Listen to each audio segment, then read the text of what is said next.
नमस्कार साथियों, topper our civil academy में आप सभी का बहुत बहुत स्वागत है। आज लेक्चर हमारा सेकंड है।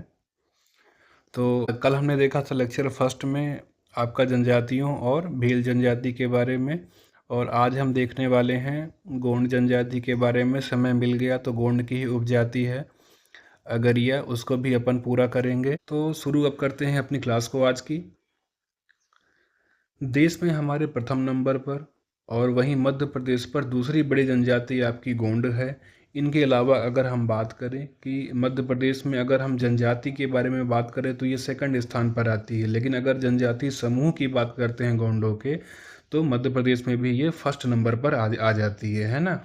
तो इन दोनों चीज़ों को आप ध्यान दीजिएगा कि जनजाति में तो ये बिल्कुल मध्य प्रदेश पर सेकंड पे आती है, वहीं अगर जनजाति समूह की बात करते हैं तो मध्य प्रदेश पर ये फर्स्ट नंबर पर आने वाली जनजाति है। गोंड मध्य प्रदेश की दूसरी सबसे बड़ी, सबसे अधिक आबादी वाली जनजाति है। इसकी जनसंख्या मध्य प्रदेश में 50.93 लाख है, जो कि कुल जनजातीय जनसंख्या का कितना है, 33.25% है, मतलब 33.25% है। गोंड एकमात्र जनजाति है जिसकी मध्य प्रदेश के सभी जिलों में उपस्थिति आप आसानी से पा सकते हैं, है ना। उत्पत्ति के आधार पर बात करते हैं तो गोंड जनजाति द्रविड़ मूल की है।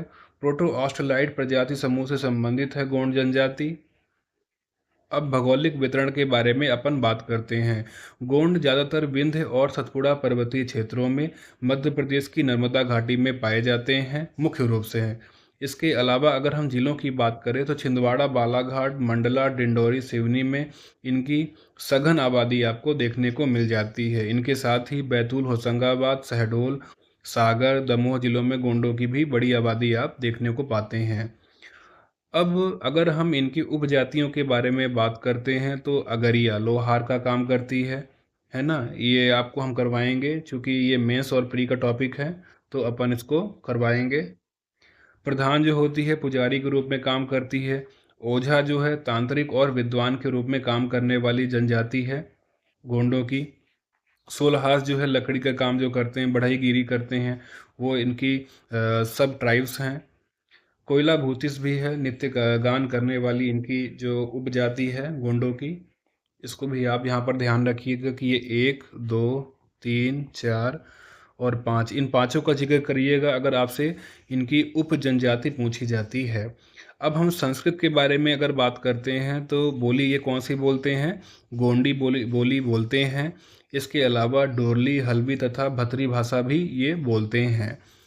भोजन में क्या इनको पसंद है, भोजन में मुख्य रूप से इनको पेज पसंद है। पेज से मतलब यहाँ पर होता है मोटा अनाज, मोटा अनाज प्लस नमक तथा नमक के मिश्रण को या घोल को पेज कहा जाता है, जो इन्हें सर्वाधिक पसंद होता है।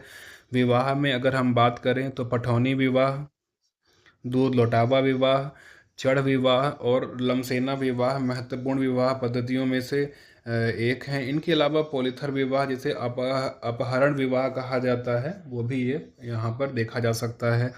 दूध लौटावा विवाह में मामा बुआ की लड़कियों में जो है विवाह होता है, आपस में ही विवाह होता है, इसलिए दूध लौटावा विवाह कहा जाता है। लमसेना विवाह में सेवा विवाह होता है, जिसमें जो वर पक्ष है वधू पक्ष को दहेज नहीं दे पाता है या पैसे वगैरह की डिमांड को पूरी नहीं कर पाता है, तो ससुर के घर पर जाकर वह ससुर की सेवा करता है। इसे ही सेवा विवाह कहा जाता है। पॉलीथर विवाह मैंने आपको बता दिया गया है, आपको बता दिया है, अपहरण विवाह कहलाता है। पर्व में अगर हम बात करें तो मढ़ई, हरदिली, बगपंथी, छेरता, नवाखानी, बिदरी पूजा, जवारा, लारूकाज, मेघनाथ पर्व आदि यहाँ पर मनाए जाते हैं, है ना। नृत्य की अगर हम बात करें तो सैला, कर्मा, भदौनी, बिरचा, कहरवा, सजनी, सुआ, दीवानी गोंड के प्रमुख लोक नृत्य हैं। इसी के साथ और आगे अपन बढ़ते हैं। यहाँ पर पर्व और नृत्य हमने कर लिया है। धार्मिक विशेषता की बात करते हैं तो यहाँ पर लोक देवता आपको देखने को मिलते हैं। ठाकुर देव, माताबाई, बधेश्वर, खैर माता, सूरज देव, दूल्हा देव यहाँ के प्रमुख देवता आपको देखने को मिलते हैं। वहीं अंतिम संस्कार प्रथा के लिए गोंड सबों को दफनाने और जलाने का पालन करता है ना। इनके अलावा एक सच्चा गोंड साज का पत्ता हाथ पर लेकर कभी भी झूठ नहीं बोलता, क्योंकि गोंडों के प्रमुख देवता बूढ़ा देव साज वृक्ष पर ही रहते हैं, है ना। साज वृक्ष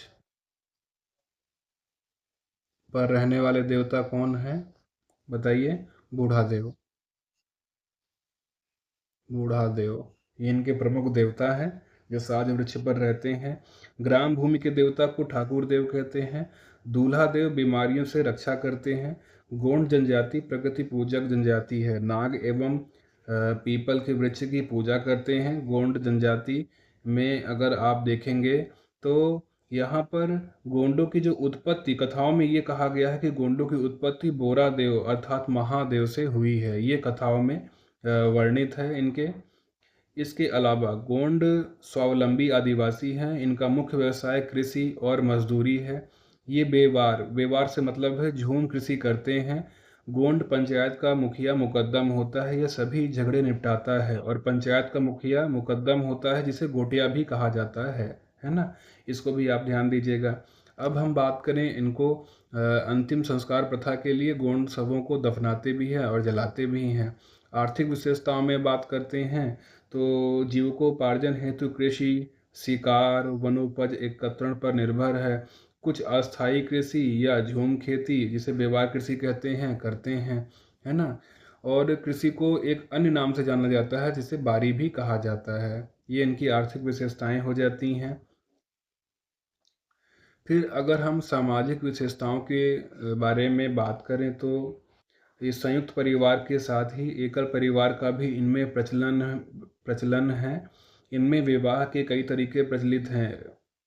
और विवाह के जो कई तरीके हैं वो हमने आपसे यहाँ पर बता भी दिया है।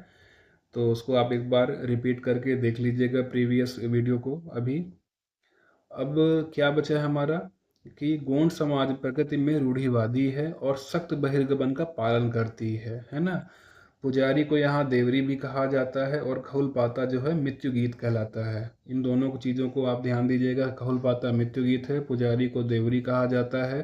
टैटू और गहनों के लिए महिलाएं विशेष रूप से रुचि रखती हैं। और समाज को दो समूहों में बांटा गया है। पहले है राजगोंड, जो राजपूतों से संबंधित थे। धुरगोंड, जो सैनिक थे और कृषि कार्य भी करते हैं, है ना। तो दो प्रकार से समाज को बांटा गया है। मुरिया जनजाति के समान ही गोंड जनजाति में घोटुल परंपरा युवा शयन ग्रह बहुत लोकप्रिय है। जाति पंचायत के मुखिया को गोटिया कहा जाता है। अब बात करते हैं गोंड उपजातियों के बारे में। तो इनको हम 3 या 4 प्रकार से बांट सकते हैं, डिवाइड कर सकते हैं। आर्थिक आधार पर जैसे अभी हमने बात किया, राजगोंड हो गया, भूस्वामी होते हैं ये। और धुरगोंड साधारण कृषक वर्ग से आते हैं। मुरिया या मड़िया अत्यंत पिछड़ी मजदूरी जो करने वाली जनजाति है, वो यही है। इसके अलावा देवोपासना के आधार पर कुल्हाड़ी, पास, पराती, पराती को हंसिया कहा जाता है, बसुला, खुशी, कुसिया, हल में लगने वाली कठिया, और देवरापी आदि जो है देवोपासना के आधार पर इनकी उपजातियां हैं। व्यवसाय के आधार पर आप जानते हैं अगरिया, जो लोहे का काम करती है। प्रधान, जो आपका ये जो प्रधान जो काम करती है उसको आप हमें कमेंट के द्वारा बताइए। और यदि नहीं बन रहा है तो इसी वीडियो को आप प्रीवियस करके देख सकते हैं क्या हमने बताया है। तांत्रिक क्रियाओं को कराने वाली जनजाति ओझा हो जाती है। कोयला भूतिस क्या है, नित्य गान करने वाली हो जाती है। और सोलहास जो है आपकी बढ़ई गिरी करने वाली, लकड़ी का काम करने वाली इनकी उपजाति है। मंडला क्षेत्र में जो इनकी उपजातियां रहती हैं उनको हम 5 भागों में बांट सकते हैं। देवगोंड, राजगोंड, सूर्यवंशी, देवगाड़िया गोंड और रावण वंशी गोंड। ये 5 प्रकार हैं जो मंडला क्षेत्र में निवास करते हैं। बारी नामक खेती ये करते हैं, इसको आप विशेष रूप से ध्यान दीजिएगा, है ना। बारी नामक खेती करते हैं और कृषक मजदूरी भी ये करते हैं। और पेज के बारे में मैंने आपको बता दिया है, जो इनका मुख्य भोजन है। ये बात भी मैं आपको बताना चाहूँगा, ये इनका पेज जो है मुख्य भोजन है। कभी सीधा क्वेश्चन आ जाता है कि इनका मुख्य भोजन क्या है, तो पेज है। देवगुड़ी के आधार पर गोंडों के 62 गोत्र बताए गए हैं। इसको भी आप एक बार नोट कर लीजिएगा, है ना। तो अब इनके अलावा अगर हम बात करें कि आपका हो गया राजगोंड हमने बता दिया, दुर्गोंड बता दिया, एक होता है आपका देवगोंड भी आप यहाँ पर लिख सकते हैं। आर्थिक आधार पर देवगोंड।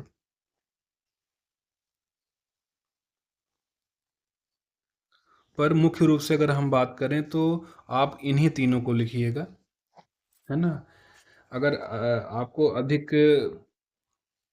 जानकारी नहीं बतानी है तब के लिए, अधिक जानकारी आपको बतानी है तब आप बेशक ले सकते हैं देवगुण। देवगुण क्या कार्य करता है? निरामिष।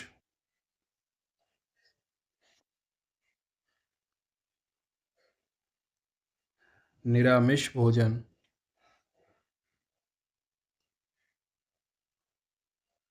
चलिए, अब हम अगरिया गोंड की उपजाति के बारे में बात कर लेते हैं। हो सकता है 5 नंबर पर आपसे या 2 नंबर पर इससे आपको MPPSC में पूछ लिया जाए, इसलिए ज़रूरी है कि 2 मार्कर और 5 मार्कर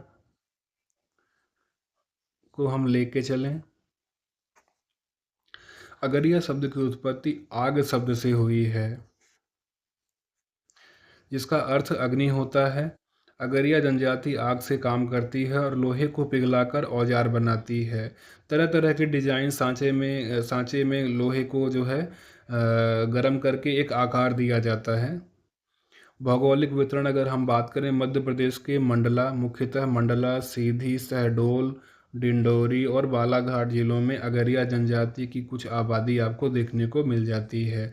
इसी के साथ में अगर हम इनके कल्चरल बात करते हैं, संस्कृत की बात करते हैं, तो खाना, इन्हें सुअर का मांस खाना बहुत पसंद है। किसको? अगरिया जनजाति को।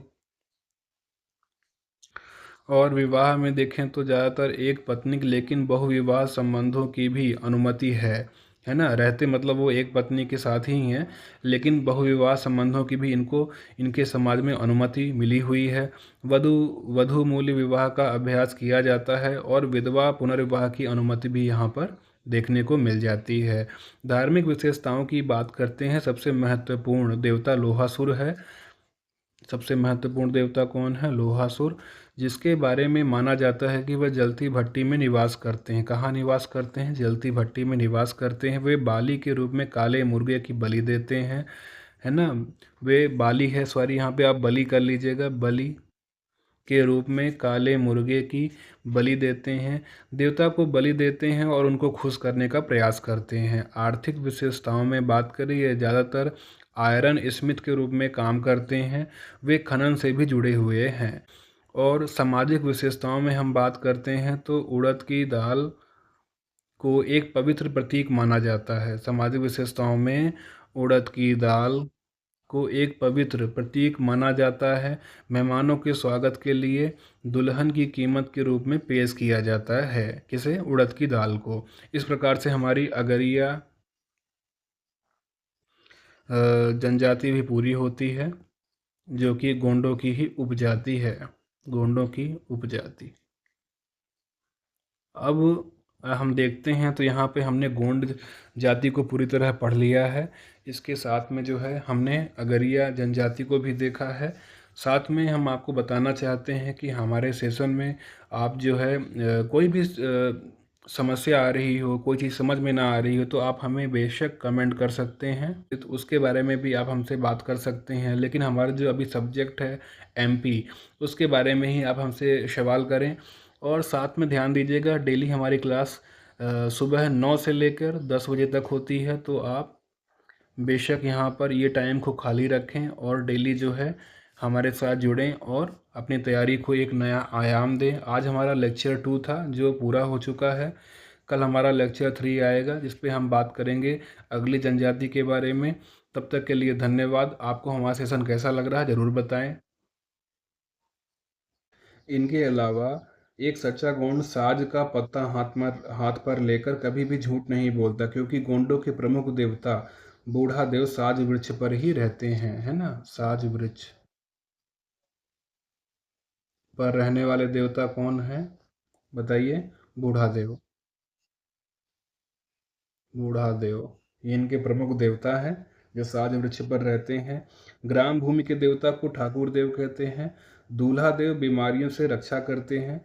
गोंड जनजाति प्रकृति पूजक जनजाति है। नाग एवं पीपल के वृक्ष की पूजा करते हैं। गोंड जनजाति में अगर आप देखेंगे तो यहाँ पर गोंडों की जो उत्पत्ति, कथाओं में ये कहा गया है कि गोंडों की उत्पत्ति बोरा देव अर्थात महादेव से हुई है। ये कथाओं में वर्णित है इनके। इसके अलावा गोंड स्वावलंबी आदिवासी हैं। इनका मुख्य व्यवसाय कृषि और मजदूरी है। ये बेवार, बेवार से मतलब है झूम कृषि करते हैं। गोंड पंचायत का मुखिया मुकद्दम होता है। यह सभी झगड़े निपटाता है। और पंचायत का मुखिया मुकद्दम होता है, जिसे गोटिया भी कहा जाता है ना। इसको भी आप ध्यान दीजिएगा।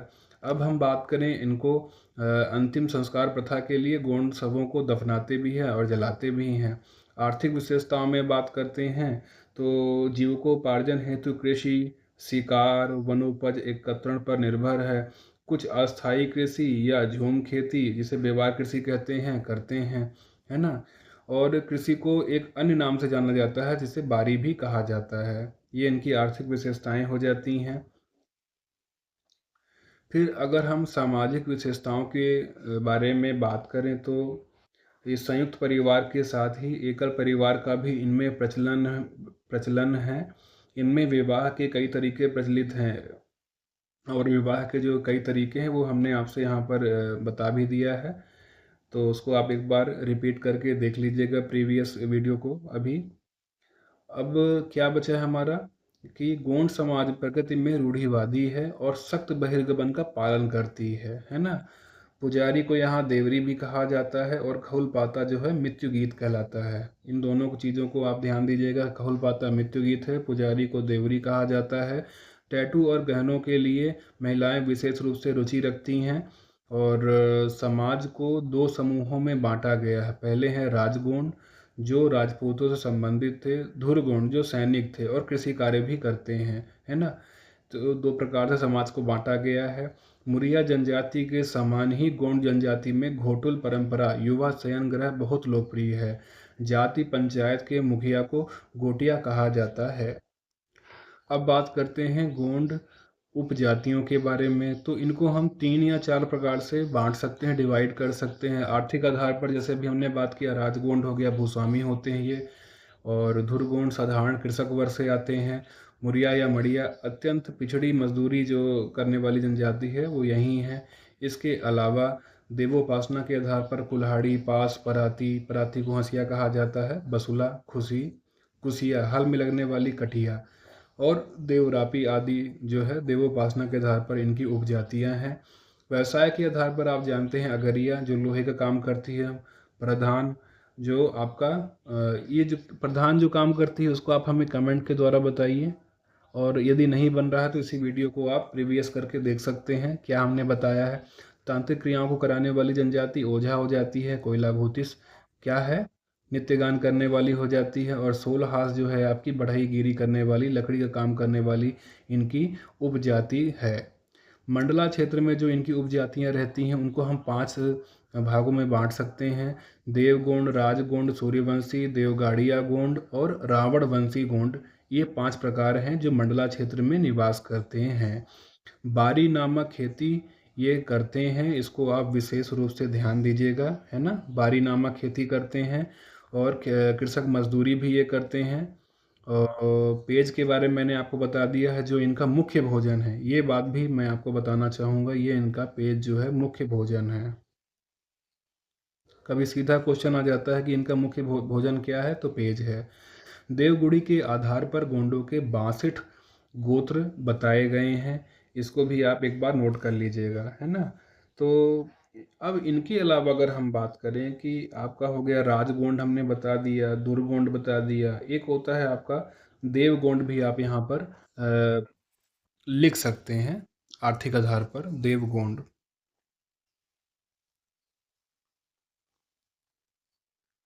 पर मुख्य रूप से अगर हम बात करें तो आप इन्हीं तीनों को लिखिएगा, है ना। अगर आपको अधिक जानकारी नहीं बतानी है, तब के लिए अधिक जानकारी आपको बतानी है तब आप बेशक ले सकते हैं देवगुण। देवगुण क्या कार्य करता है, निरामिष भोजन।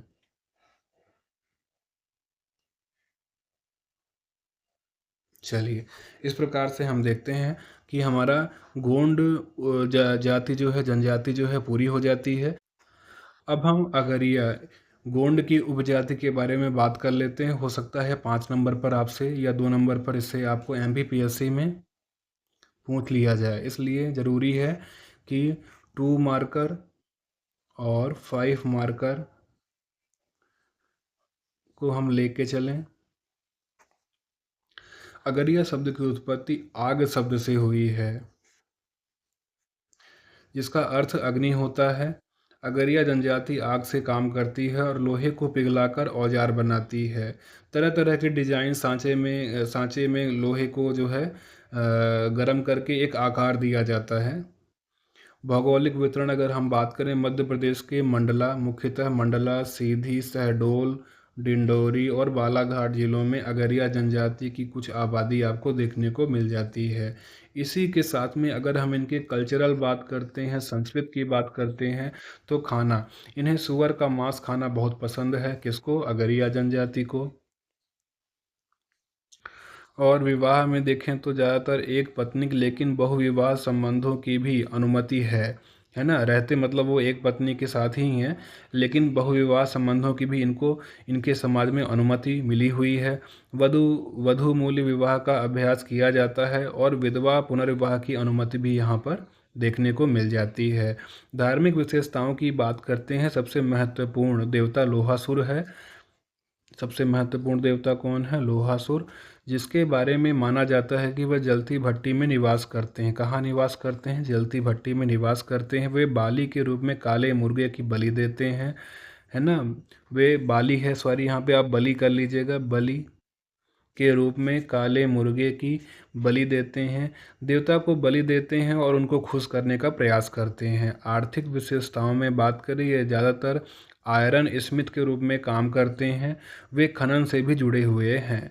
और सामाजिक विशेषताओं में हम बात करते हैं तो उड़द की दाल को एक पवित्र प्रतीक माना जाता है। सामाजिक विशेषताओं में उड़द की दाल को एक पवित्र प्रतीक माना जाता है। मेहमानों के स्वागत के लिए दुल्हन की कीमत के रूप में पेश किया जाता है। किसे? उड़द की दाल को। इस प्रकार से हमारी अगरिया